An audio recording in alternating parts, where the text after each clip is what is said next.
Have you ever thought to yourself, I just can't keep this weight off. I do good for a little while and then I fall off and gain it all back. And people will say, just try harder. Just be more consistent. Okay, but how? Why do you fall off track? And why do you diet and then go crazy with your eating after? That's what I hope you get out of today's video. And I have 4 things for you to focus on and pay attention to with your weight loss goals. And if you don't change this first thing, all of the other things don't matter because you'll constantly stay stuck in a cycle of losing a few pounds and then gaining it all back, which sucks. Trust me, I've been overweight most of my life. Here are 4 things to do on your weight loss journey to get similar results to me and my online fat loss coaching clients. Number 1 is you have to change your mindset. If you don't change your mindset, you'll always fall back into old habits that didn't serve you. And Myron Golden says, all work works. The work that you're putting in is either working for you or it's working on you, meaning you're seeing the fruits of your labor or you're learning lessons to become the person you need to become in order to keep the results that you get. And if you've stayed stuck in this yo-yo dieting, that just means you have not become the person who can keep the results that you've experienced. And with changing your mindset, you can start to become that person. And so I really hope you get this. If you do not develop the habits, if you do not become the person who you need to become to keep the results, you will always gain the weight back. Too many people give up because they aren't seeing the results that they think they should be seeing. And every attempt is unsuccessful because they never take a step back to think about the lessons that they need to learn to keep the weight off. Have you ever thought to yourself, man, I just always end up binge eating and then I give up? Well, why are you binge eating? And if you can figure that out, then you can overcome that obstacle that's keeping you stuck and then move on. If this is a wall, you keep banging your head against it instead of figuring out a plan so that you can step around the wall to get to the result that you want. And I hope that changes today for you. So what are specific mindset shifts that you can work on through this journey? We'll start with the biggest culprit, and that's this all or nothing mentality. It's this idea that you need to go to extremes and you need to cut out certain food groups. You can't have the foods that you love. You can't have the cookies or the snacks or the whatever. And all that does is put you in a position for your cravings to build up and your resentment towards weight loss to build up. And that's how you end up reaching that breaking point. So instead of all of these extreme diets, take a more moderate approach. Be okay with the slow approach because the fast one doesn't seem like it's serving you, right? So no restriction. Think about addition and not subtraction. What do I mean by that? I mean, focus on the things that you need to add into your diet instead of all of the things that you need to take out of your diet. So some real world examples is instead of me thinking about all of the foods that I had to cut out, it's what are the foods that I need to place into my diet to feel my best. Some examples would be protein intake, fruits and vegetables, fiber. And when you focus on the things that you need to add, you're less focused on all of the restriction. Think of the positives and not the negatives of trying to lose weight. You'll feel better, you'll have more energy, you'll have better digestion instead of, man, I can't have what I like. The next thing is you will mess up. I tell my online clients this all the time. I'm not perfect. You're not perfect. We're all human beings. We're not robots. And that means that we will slip up. And that feeds into this all or nothing mindset as well. Because we think once we slip up, I've ruined everything. So let's just go off the rails and I'll start again on Monday. But if you can expect that, but more importantly, give yourself grace, you can start to work through these things. And so if you have a day where you have a meal off plan or you have a slip up, even if you have an entire week, just get back on track. Because the truth is, one day won't make or break you. 1 week won't make or break you. Heck, if you zoom out wide enough and look at years and years, one month won't break you. 1 year won't break you if you zoom out far enough. So you did not mess anything up. And all you have to work on is getting back on track. And the faster that you can get back on track, the faster that you can start seeing results again. So let's talk about nutrition. And the truth is that the structure doesn't matter. Doesn't matter if it's keto, pescatarian, vegetarian, intermittent fasting. They all do the same thing. They put you in a calorie deficit with some form of restriction. And if we take a look at keto, you're cutting out carbs. You're cutting out a whole macronutrient group. And that's a huge portions of foods that you are probably eating that are very high calorie dense foods. So it's not just the rice and the pastas and the breads, but more so the chips and the cookies and the fried stuff. Plus, No carbs means you're not holding on to as much water. And that's why you'll see this really huge drop in weight really fast. And if you've done that, you probably already know you'll reach a point where you plateau. And well, you didn't really plateau, you just stopped losing so much water weight. And that's why progress slowed down. If we look at intermittent fasting, you have one less meal. That means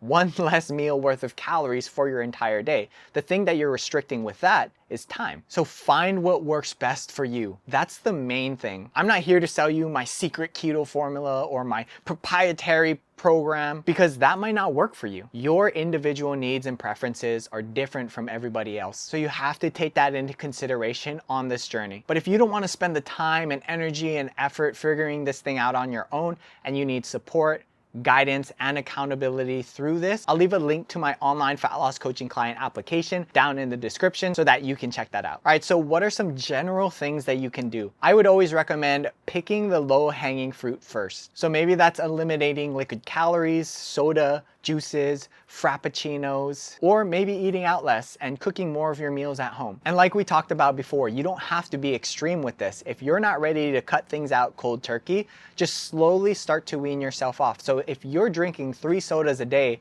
maybe for a week you focus on 2 and then 1.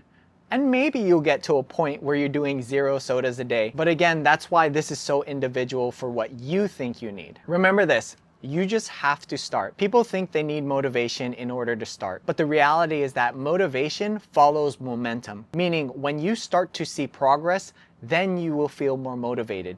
But you can't start seeing progress unless you start. The last general thing that you can do for your nutrition, and is probably the most powerful thing, is to stick to mostly whole natural foods and eliminating all of the processed and fried stuff. This is Kay. We didn't track her calories or her macros at all. And this is Danny, and we did track his calories and his macros, but they both followed the same principles of sticking to whole natural foods for most of their diet, and they got amazing results. Next up, let's cover your activity. If your goal is to shape your body and have that lean and toned look, you need to do some form of strength training. And it doesn't matter if you're doing it in the gym or at home, with equipment, without equipment, you just need to do some form of resistance training. This was my first successful time losing weight. I was doing Insanity, which is a high intensity interval training program, and I was essentially starving myself. But hey, I felt good. I liked what I saw in the mirror, so it didn't matter if I was starving. And this is also me the very next year. I went off to college and it was a rude awakening. I didn't have any good habits, and I was not the person I needed to be to keep the weight off. And from this point, I started strength training. Why is this important? And how is this gonna help you keep the weight off and stay healthy? It shapes your body. It gives you that lean and toned look you're probably looking for. If you lose weight with just cardio and diet,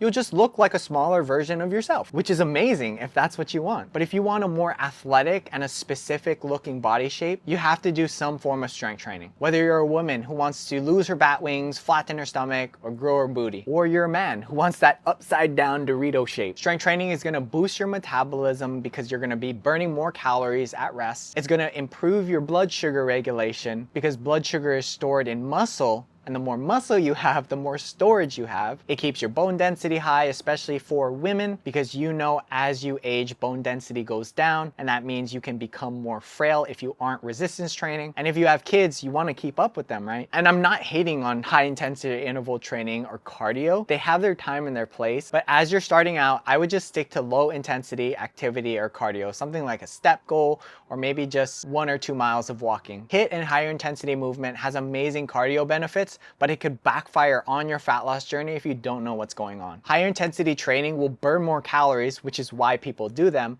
but it's like a pendulum. If you do super high intensity activity, it's gonna swing back and your hunger is also going to be really high. And that means it could lead you to eating more calories. Have you ever done a workout and then after you're just ravenously hungry? That's what's happening. So what do I recommend for activity? Like everything else, find out what works for you and your preferences and your schedule. And if your brain hurts just thinking about this and you don't want to spend the time and the energy to figure it out on your own, check out the online coaching application in the description. All right, let's talk about the last thing, which is lifestyle. And that's going to include multiple things, but they're all very important things to consider. Sleep. Now, you probably saw this coming, but you need to be sleeping 7 to 9 hours a night, or as much as you can given your circumstances. Sorry, new parents, I know this one's gonna be rough for you. But the thing is, don't intentionally shoot yourself in the foot staying up late at night, doom scrolling on your phone. Put your phone away and get to bed. Poor sleep can be a huge factor when it comes to things like high A1C, high blood pressure, or obesity. And this is how it can really mess you up, because one poor night of sleep can make you as insulin resistant as a type 2 diabetic. But also on the behavioral side of things, poor sleep will kick up your cravings, it's gonna kick up your hunger, and it's gonna lower your willpower. What does that mean? That puts you in a position to wanna eat a lot more calories and have less willpower to restrain from doing that. Plus, you won't have the energy to wanna go and do your workouts. So you can see how all of these things play into each other. So maybe you can resist the snacks at work for a little while, but after a poor night of sleep, that screw it mentality might feel a little bit more enticing. And here's the truth. You don't know how much better you can feel if you're used to feeling bad. So put yourself in the best position to feel good so that you can follow through with your intentions and reach your goals. I know you want to make this change, and I know in your mind you want to lose the weight. But if you don't get these things right, doing the actions you need to take to achieve the weight loss is going to be so much more difficult. So what other things can you do to feel your best? Drink 70 to 90 ounces of water per day. It's gonna help you detox your body, it's gonna help with constipation, you're gonna have better energy, you're gonna have less brain fog, you're gonna have better skin. So drink your water. Plus, if you're getting active, you're gonna need that extra hydration. Lastly is setting up your environment for success. And that could be physical, but also digital. So if you have trigger foods, don't keep them in the house. Instead, tell yourself, I can go to the grocery store if I want to and buy a single serving bag of it instead of having a family-sized bag in the house. Also, having better options at hand. So if you're in a habit of snacking throughout the day, at least you can snack on fruit instead of the Oreos. And always have in a pinch meals, meaning microwavable rice and pasta, ready and prepared meats, something that you can put together in an emergency. This is something that a lot of people don't talk about, but it's your digital environment. You have to cut out the negativity. And the thing about social media is that you are in control of what you see. And that's the power of the algorithm. So if you want more positivity, if you want to learn a new skill, you can engage with content so you're shown more of that instead of the negativity and the news and all of these crazy things you see on social media. And so if you're trying to diet, maybe you need to unfollow some of these food pages or these people who do mukbangs because they're not serving you right now. So set up the things that are around you for success. And there you go. I hope all of the years that I struggled with this and I tried to figure it out can be helpful for you to get the weight loss results that you want way faster than I did. And if you have any questions, feel free to drop them down in the comments. Thank you for watching, and YouTube thinks you might like this video, so maybe I'll see you over there.